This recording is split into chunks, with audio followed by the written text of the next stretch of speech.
Mabuting balita ng Panginoon ayon kay San Marcos.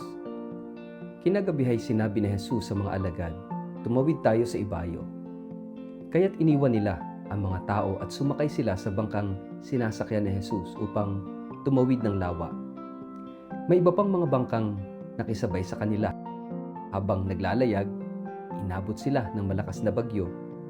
Kaya't ang bangkang sinasakyan nila ay hinampas ng malalakas na alon at ito'y halos mapuno na ng tubig.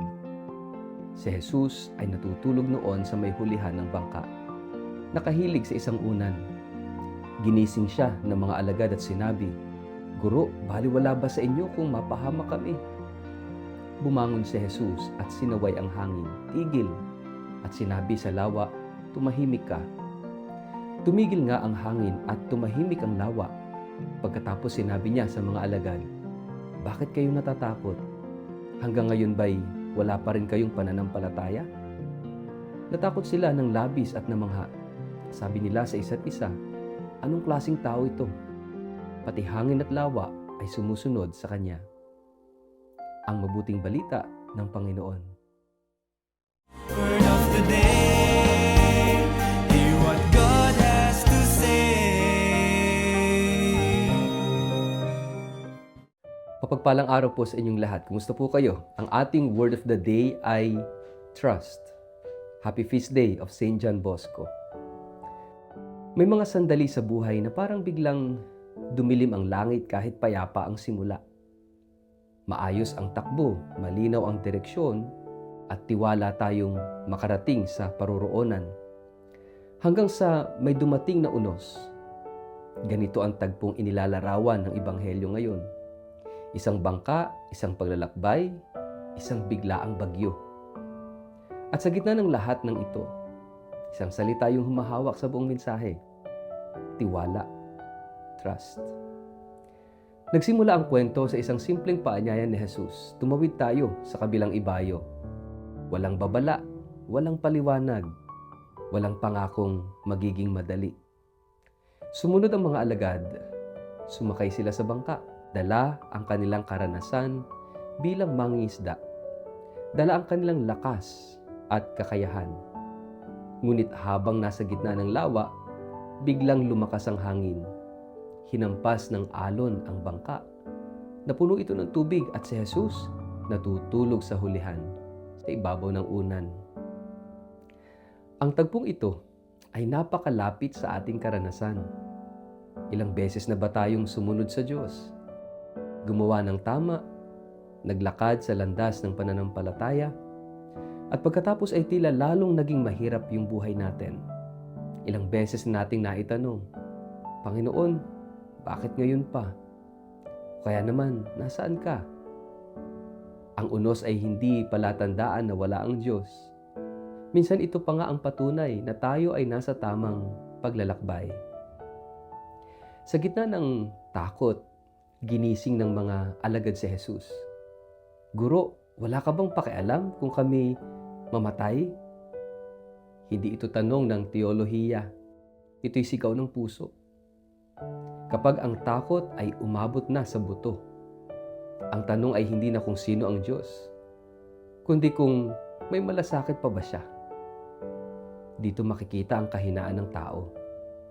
At dito rin nagsisimula ang paglalim ng pananampalataya.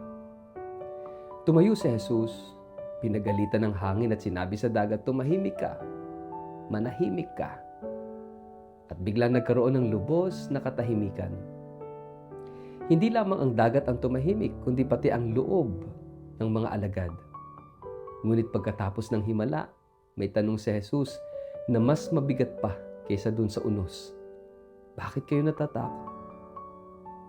Wala pa ba kayong pananampalataya?" Ang tanong na ito ay hindi paninisi. Ito'y paanyaya sa mas malalim na tiwala.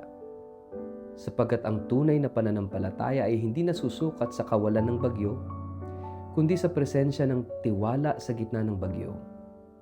Hindi sinabi ni Jesus na hindi na sila muling haharap sa unos. Ang kanyang ipinakita ay ito. Kapag siya ay kasama, ang unos ay hindi ang huling o walang huling salita. Sa kapistahan ni St. John Bosco, lalong nagiging makabuluhan ng salitang tiwala.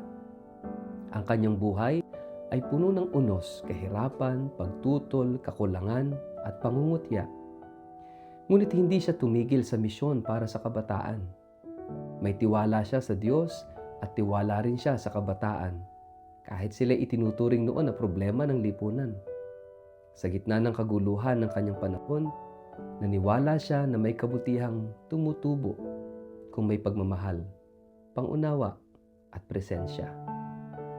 Si St. John Bosco ay parang isang alagad sa bangka, nakaharap sa unos ng edukasyon, ng moralidad at kahirapan. Ngunit hindi bumitaw sa tiwala. Hindi niya tinanong kung nasaan ang Diyos. Namuhay siya na parang siguradong kasama ang Diyos. At dahil dito, naging kanlungan siya ng maraming kabataang nawawala ang direksyon sa buhay.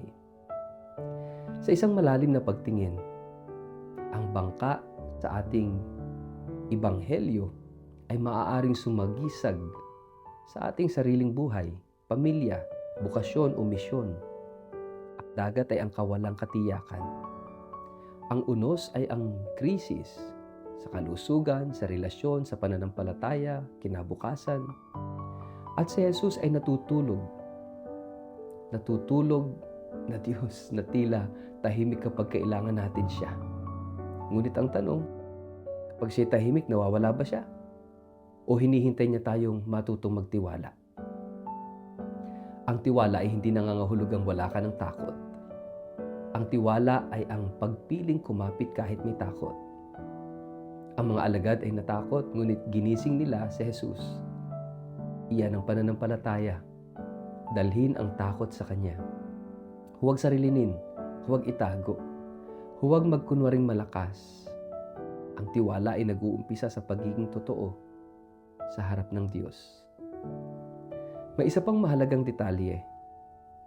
Pagkatapos ng katahimikan, sinabi ng Ebanghelyo na ang mga alagad ay napuno ng matinding pagkamangha at nagtanong, sino nga ba siya?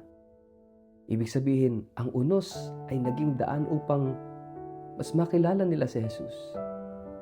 Minsan, hindi natin lubusang nakikilala ang Diyos sa katahimikan kundi sa unos. Doon nasusubok kung sino ang tunay nating pinanghahawakan. Sa ating panahon, napakaraming kabataan, pamilya at leader ang nasa gitna ng bagyo. Emosyonal, spiritual, panglipunan. Ang diwa ni San Juan Bosco at ang Ebanghelyo ngayon ay iisa ang sinasabi, huwag mawala ng tiwala. Maaring maliit ang bangka, ngunit dakila ang Diyos na kasama. Maaring malakas ang hangin, ngunit mas makapangyarihan ang salitang nagsasabing, tumahimik ka. Sa huli, ang Ebanghelyo ngayon ay nag-iiwan sa atin ng hamon na personal at tahimik. Sa gitna ng aking mga unos, saan ako kumakapit? Sa sariling lakas ko ba? Sa takot o sa tiwala kay Kristo na kasama sa bangka kahit na tila siya'y natutulog? Mga kapatid, sa gitna ng mga unos ng ating buhay, ngayon, paano natin isinasabuhay ang tiwala kay Jesus na kasama natin sa bangka? Sa ngalan ng Ama, ng Anak at ng Espiritu Santo. Amen. Panginoong Jesus, sa gitna ng aming takot at kaguluhan, palakasin mo ang aming tiwala. Kapag tila tahimik ka, turuan mo kaming manalig. Kapag malakas ang unos, ipaalala mo na ikaw ay kasama namin. Tulad ni San Juan Bosco, gawin mo kaming taong may matatag na tiwala at handang magdala ng pag-asa sa iba. Amen. Pagpalain po kayo't iingatan ng makapangyarihang Diyos, Ama at Anak at Espiritu Santo. Amen.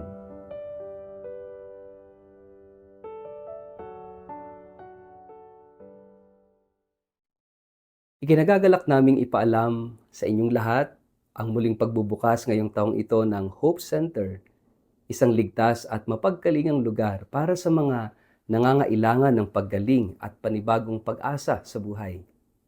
Ang Hope Center ay bukas para sa mga individual na dumaranas ng mild to moderate cases of addiction.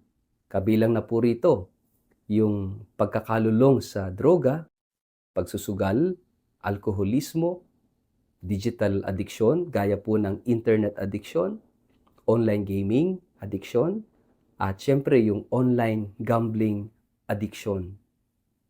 Mga kapatid, layunin po ng Hope Center na magbigay ng holistic na paggaling, physical, psychological, spiritual, at social healing sa pamamagitan ng maayos na programa ng pag-aalaga, ng paggabay, at pagbabagong buhay.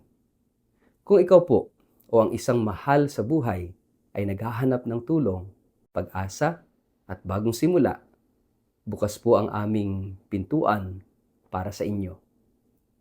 At para po sa mga interesado, makipag-ugnayan lamang po kayo. Mag-message o tumawag sa numerong ito, 0945-874-0799. Sa Hope Center, may pag-asa, may paggaling, at may bagong bukas.